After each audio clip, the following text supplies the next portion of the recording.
Cerita diawali dengan sebuah narasi tentang maraknya praktek korupsi di India yang sangat menyengsarakan rakyat. Bagaimana tidak, anggaran negara yang semestinya digunakan untuk menjaga kestabilan infrastruktur, sosial, dan perekonomian justru malah dikeruk oleh segelintir orang, yakni para tikus biadab yang kemudian menimbunnya sebagai uang hitam lewat rekening siluman di berbagai bank luar negeri. अगर विदेशों में पड़ा काला धन वापस आ जाए, पर क्या हमारे देश में ऐसा हो पाना मुमकिन है? Berlokasi di negara Thailand, kisah akan berfokus pada seorang agen rahasia bernama Karan yang merupakan komando pasukan khusus bermodal keberanian yang ditopang dengan skill mumpuni tingkat tinggi. Karan berhasil menerobos sebuah gedung bertingkap dan menghabisi semua pria bersenjata yang sedang berjaga di sana.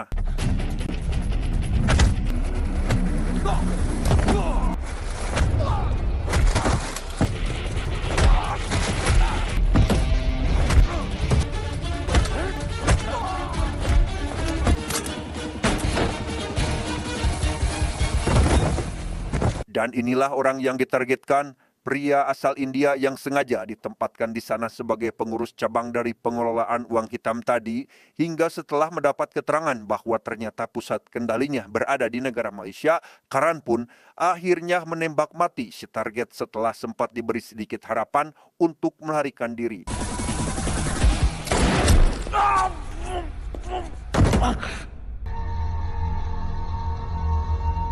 Selang beberapa minggu setelah dilakukan operasi di Thailand, Karan kembali ke India dan dipanggil oleh Pak Direktur Intelijen terkait misi lanjutan di Malaysia, di mana targetnya sendiri merupakan seorang mantan pasukan khusus bernama Piki, sekaligus aktor utama di balik pengelolaan uang hitam tersebut.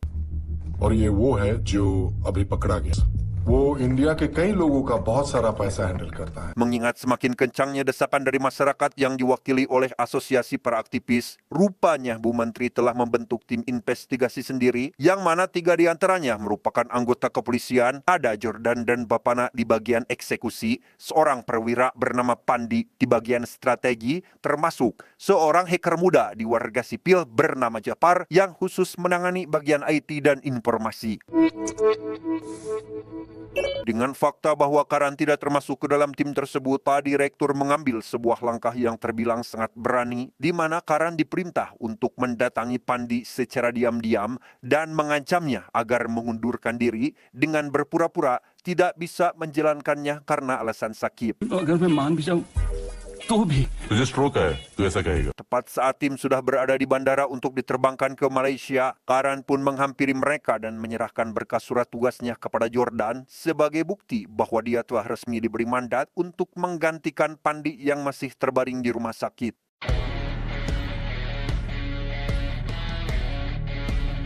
Sesampainya di bandara tujuan, mereka disambut petugas kedutaan India untuk Malaysia yang kemudian membawa mereka ke sebuah rumah aman di mana Piki alias oknum pria berkewarganegaraan India yang sedang ditargetkan ini pun nampak berada di sana juga. Sejenak, Karan CS terdiam kaget saat mengetahui jika ternyata si Piki ini hanyalah seorang pria lumpuh. Dengan sangat emosional, Piki berusaha mempertegas bahwa dia tidak bersalah. Menurutnya, upaya penangkapan ini pun tidak akan ada gunanya sama sekali selama para politisi korup atau perampok uang negara yang selama ini dia urus justru malah dibiarkan bebas berkeliaran begitu saja. Black money is equal to Vicky Chadha. Chapter over.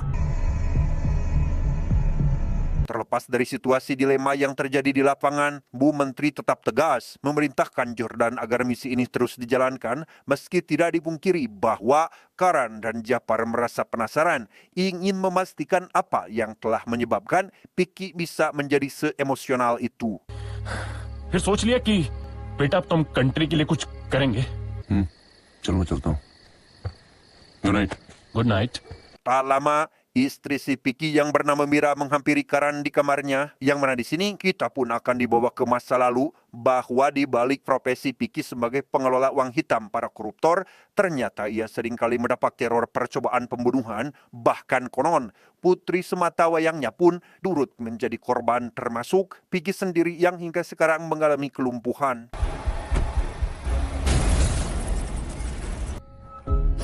लेकिन मिराकल से विक्की बच गया. Intinya, Mira mencurigai adanya aktor penjahat di balik layar yang telah merencanakan pembunuhan terhadap Piki. Maka dari itu, ia pun memohon agar kiranya Karan CS bersedia memberikan bantuan untuk mengungkap sosok si aktor tersebut. पैसा कहाँ है वो भी प्लीज हमारी मदद करो Terkait permohonan yang disampaikan Mira semalam itulah, esoknya Karan dan yang lainnya pun pergi menuju Thailand menggunakan kapal kecil, di mana Piki menyebutkan bahwa ada masalah yang perlu diselidiki di sebuah kamar penginapan nomor 307. Entah masalah apakah gerangan, Piki yakin bahwa semua itu berkaitan dengan permasalahan sekarang dan Karan pun siap untuk membantunya, tetapi...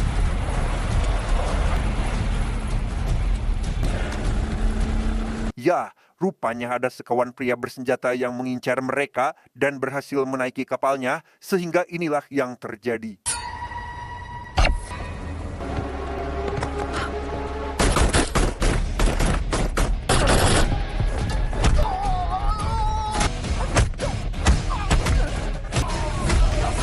Selesai mengatasi para penjaga perbatasan tersebut, Jordan memarahi Karan yang dianggap sebagai biang penyebab dari kekacauan ini. Jordan menginginkan penyelidikan fokus di Malaysia sebagaimana rencana awal, sedangkan untuk Karan sendiri, ia tetap berambisi untuk mengungkap kejahatan di Thailand yang sebagaimana tadi telah Piki katakan. Arya की आवाज We've been compromised. हम पे कभी भी अटैक हो सकता है. तुम लोगों को समझ नहीं आ रही है क्या?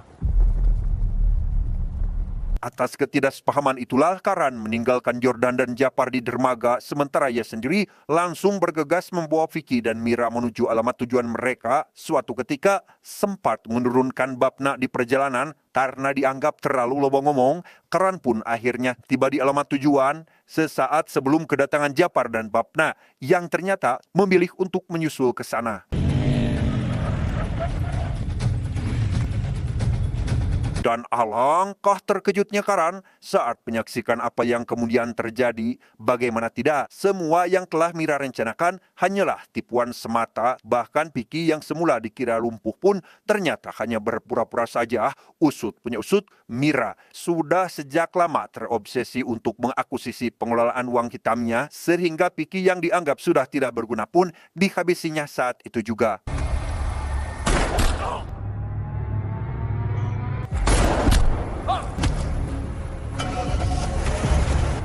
Naas, Japar tewas di tempat saat tembakan Mira menyasar tubuhnya, sementara untuk Karan yang menyadari bahwa kepolisian Thailand yang pasti akan menangkapnya pun lekas membawa Bapna pergi, sekaligus menyusul Mira yang tengah dalam perjalanan kabur bersama para anak buahnya.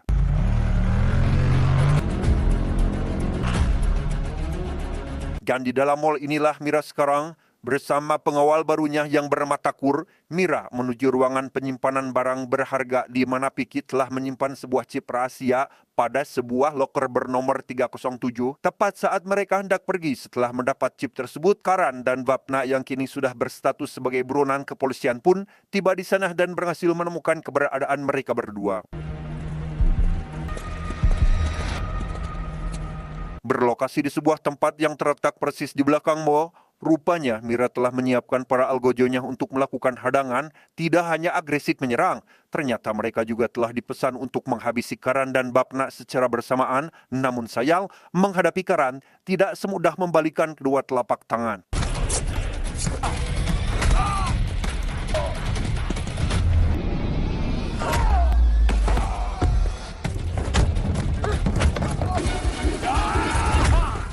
Faktanya, Mira memang benar tidak bisa lolos dari Karan yang semakin penasaran dengan apa yang ia sedang rencanakan, di mana hal itu membuat si Takur mulai merasa terganggu dan sempat akan melepaskan tembakan. Namun beruntung, Jordan datang melerai ketegangan antara keduanya, akan tetapi... Diketahui Jordan berada di pihak Mira, Karan hanya bisa bernapas lega karena setidaknya ia masih mempunyai peluang besar untuk terus melakukan penyelidikan, meski untuk sementara ini ia mau tidak mau harus pasrah ketika polisi yang dibawa oleh Paduta Besar datang lalu memborgol tangan keduanya. कभी सुने क्या एक ही केस में किडनैप और अरेस्ट दोनों होते हुए किसी को Di dalam mobil, Mira dan Takur sempat ada sedikit keraguan terkait dengan keputusan Jordan barusan sebelum akhirnya Jordan sendiri berhasil meyakinkan mereka bahwa tidak hanya menjamin rencana Mira berjalan mulus, melainkan dia juga memastikan bahwa Karan dan Bapna lah yang justru akan ditangkap oleh kepolisian. कितने में पिकोगे? 10 से 1% भी कम नहीं लूंगा ma'am. Sempat mendekam beberapa jam di ruang tahanan kedukaan, rencananya mereka akan segera dipindahkan ke dalam penjara khusus. Namun dengan tegas, Karan menyampaikan pernyataan bahwa penahanan atas dirinya serta Bapna tidak akan menyelesaikan masalah, kecuali jika mereka berdua kembali dibebaskan secepatnya. क्यों किस खुशी में आपकी लीला मैडम इस समय गुस्से से पागल हो रही होंगी. Setelah melaporkan semua yang terjadi di lapangan kepada Bu Menteri dan menyampaikan sebuah ide yang bisa menjadi solusi, akhirnya Karan pun dibebaskan sekaligus mendapat izin beliau untuk menjalankan rencana tersebut secara rahasia. फिलहाल मिस्टर अय्यर को कहिए to give me a free hand. रखता हूं. Langkah pertama yang Karan lakukan adalah memeriksa rekaman CCTV saat mereka pertama kali datang ke rumah aman Malaysia waktu itu. Terdapat sebuah momen di mana Piki sempat saling bertukar kitab dengan seorang pembantu di rumah tersebut. Curiga ada informasi penting yang sengaja ditukar lewat kitab tersebut. Karan bersama Bapana pun segera bergegas pergi untuk menyelidikinya. Berlokasi di sebuah kamar apartemen yang menjadi tempat tinggal ART tadi, Karan mendapati beliau sudah tewas bersimbah darah, yang mana usut punya usut, Mira CS sudah lebih dahulu datang ke sana untuk menghabisinya. Namun beruntung, Bapna menemukan sebuah ponsel yang bisa diperiksa untuk mendapatkan informasi lebih lanjut. सबूत भी भेजा है डिलीवरी का एक नंबर पे सोफा की सीट के नीचे इसका फोन पड़ा था. Dengan ditemukannya pai rekaman video saat si ibu menerima sebuah kitab dari seorang pria misterius yang kita sebut saja si Samsul, Karan lekas menyelidikinya di laboratorium forensik video milik kepolisian hingga beberapa petunjuk penting pun akhirnya didapatkan seperti bunyi lonceng gereja, suara klakson kapal, termasuk pantulan logo McDonald dari gelang yang kala itu Samsul gunakan. Dan inilah gereja yang dimaksud, yang karena Samsul tidak menyadari adanya kamera CCTV gereja, sehingga tak sulit bagi Karan untuk mengidentifikasi wajahnya, sedangkan untuk Mira CS yang menyadari telah terjadi kesalahan di lapangan, mulai menyusun rencana alternatif karena yakin jika awal akhir Karan akan menemukan mereka juga. Let's not trust them. तुम दोनों को खुद जाके देखना होगा. Berbekal informasi daftar pencarian orang yang ditampung pihak kedutaan, Karan dan Bapna berhasil menemukan keberadaan si Samsul yang tinggal di permukiman warga biasa, sementara Bapna yang sedang mengawasi Samsul saat melakukan sebuah transaksi rahasia. Karan diam-diam memasuki rumahnya yang ternyata si Samsul sendiri adalah seorang hacker handal yang dibayar oleh Piki untuk menjalankan profesinya.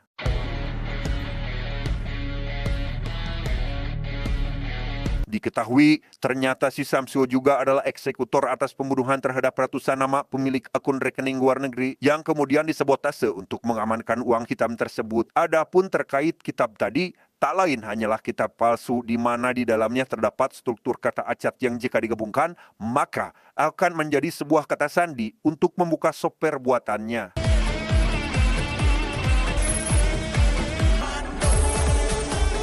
Meski menyadari ada gelagat mencurigakan dari Bapna yang sedari tadi mengawasinya, Samsul berusaha tetap tenang sembari bergegas pulang. Yang begitu mendapat pintu rumah sudah terbuka, ia pun langsung mengambil sepucuk pistol dari celananya. Tapi tiba-tiba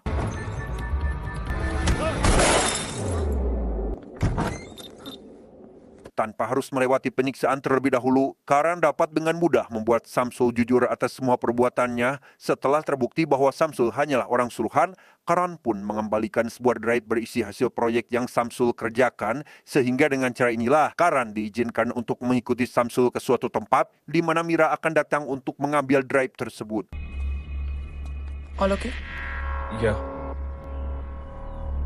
Dan ya, kemunculan Karan di sana benar-benar membuat Mira salut dengan ambisinya yang tak mengenal kata mundur. Padahal di balik itu, Mira sudah merasa begitu jengkel dengan Karan dan ingin segera menghabisinya, sehingga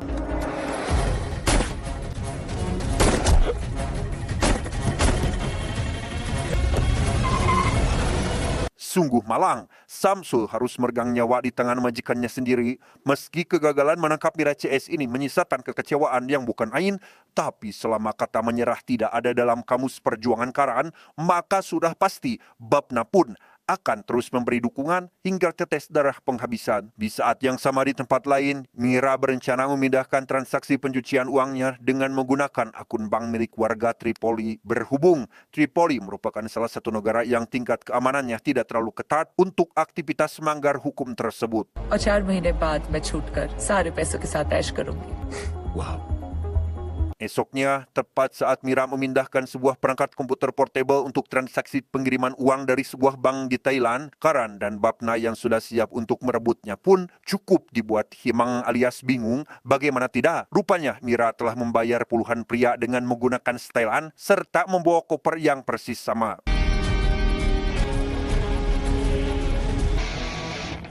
Tak kehabisan akal, Karan pun lantas menggunakan teropong komando tembus pandang untuk memastikan isi koper dari masing-masing pria tersebut. Namun setelah dipastikan bahwa barang yang sedang diincar ada pada salah satunya, tiba-tiba jalan keluar mobilnya terhalang oleh mobil lain sampai akhirnya...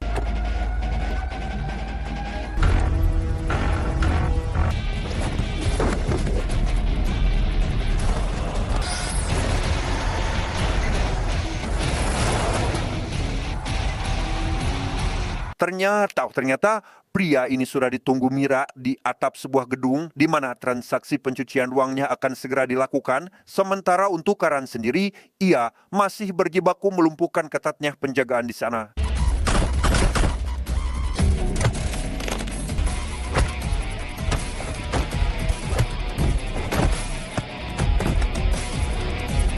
Selesai dengan barisan keamanan itulah, Karan pun akhirnya sampai di atap gedung dan langsung mendapat serangan dari si Jordan itu sendiri. Dengan fakta bahwa Karan telah berhasil membuatnya pingsan dalam waktu yang cepat, maka si Takur yang dijadikan sebagai algojo andalan pun terpaksa harus turun tangan.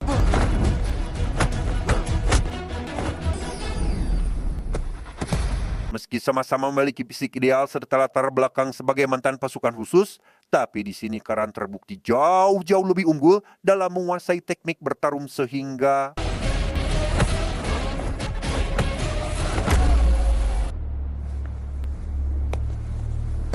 Alhasil, kini hanya tersisa Mira yang nampak panik karena sudah tak mempunyai perlindungan lagi. Namun yang menarik adalah Karan justru memilih untuk tetap membiarkan Mira hingga ia benar-benar menyelesaikan proses transfernya. Dan ya, sebuah plot twist mengejutkan pun terungkap bahwa keberpihakan Jordan selama ini hanya bagian dari strategi untuk memancing Mira. Faktanya, Karan telah dibekali sebuah drive berisi sistem canggih yang secara otomatis bisa memindahkan rekening target pengiriman uang, di mana uang yang Mira transfer barusan ternyata masuk ke dalam rekening donasi sosial dalam rangka mensejahterakan rakyat India yang hidup di bawah garis kemiskinan. Akhirnya dari misi yang dijalankan oleh Karan CS, Mira dipaksa menanggung konsekuensi dari praktek kejahatan yang telah ia perbuat dan Mira pun tewas di tangan Bapna yang menjadi eksekutornya.